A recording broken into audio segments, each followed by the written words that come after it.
असम की राजनीति में इस वक्त ऐसा सियासी भूचाल आया हुआ है कि बड़े बड़ों के पसीने छूट गए हैं। चुनाव से ठीक पहले सूबे के मुखिया हिमंता बिस्वा शर्मा ने एक ऐसा विस्फोटक बयान दाग दिया है जिसने कांग्रेस के खेमे में भयंकर खलबली मचा दी है। उनका सीधा और सनसनीखेज दावा है कि कांग्रेस अब हिंदुओं के रहने लायक पार्टी बची ही नहीं और लगभग 99% हिंदू नेता व कार्यकर्ता इस पार्टी से हमेशा के लिए किनारा करने का मन बना चुके हैं। जरा सोचिए, एक वक्त था जब देश की सबसे पुरानी पार्टी हर वर्ग की बात करने का दम भरती थी, लेकिन आज असम में हालत ये हो गई है कि चुनावी नतीजों के बाद यह महज एक खास समुदाय की पार्टी बनकर सिमट जाने वाली है। यह सिर्फ कोई हवाई चुनावी जुमला नहीं बल्कि जमीनी हकीकत भी है, क्योंकि कांग्रेस के कई दिग्गज नेता और पूर्व विधायक एक एक करके पार्टी का साथ छोड़कर बीजेपी के पाले में जा रहे हैं। आखिर ऐसा क्यों हो रहा है? दरअसल हिमंता सरकार ने पिछले 5 सालों में जो ताबड़तोड़ एक्शन लिए हैं उसने विपक्ष की नींद उड़ा दी है। जहां एक तरफ बीजेपी सरकार ने 1.65 लाख से ज्यादा सरकारी नौकरियां बांटकर युवाओं का दिल जीता है, वहीं दूसरी तरफ 1.5 लाख बीघा से ज्यादा जमीन को अवैध कब्जों और घुसपैठियों से मुक्त कराकर अपनी धाक जमाई है।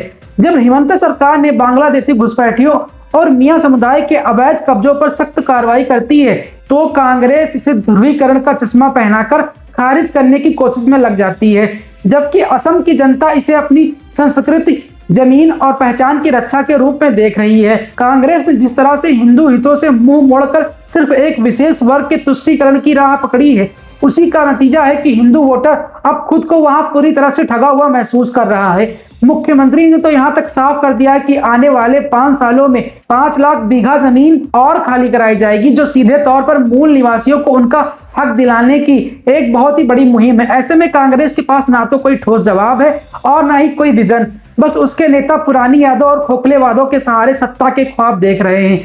9 अप्रैल को जब असम की जनता वोट डालने निकलेगी तो यह सिर्फ एक चुनाव नहीं बल्कि इस बात का लिटमस टेस्ट होगा कि क्या वाकई कांग्रेस का हिंदू वोट बैंक पूरी तरह से खिसक चुका है। और अगर हिमंता बिस्वा शर्मा का यह कड़वा सच चुनावी नतीजों में साबित हो गया तो यह कांग्रेस के लिए एक ऐसा तगड़ा झटका होगा जिससे उबरना शायद नामुमकिन हो जाए, क्योंकि आज का वोटर बहुत ही ज्यादा जागरूक है। उसे सिर्फ चुनावी लॉलीपॉप नहीं बल्कि अपनी सुरक्षा, विकास और पहचान की पक्की गारंटी चाहिए।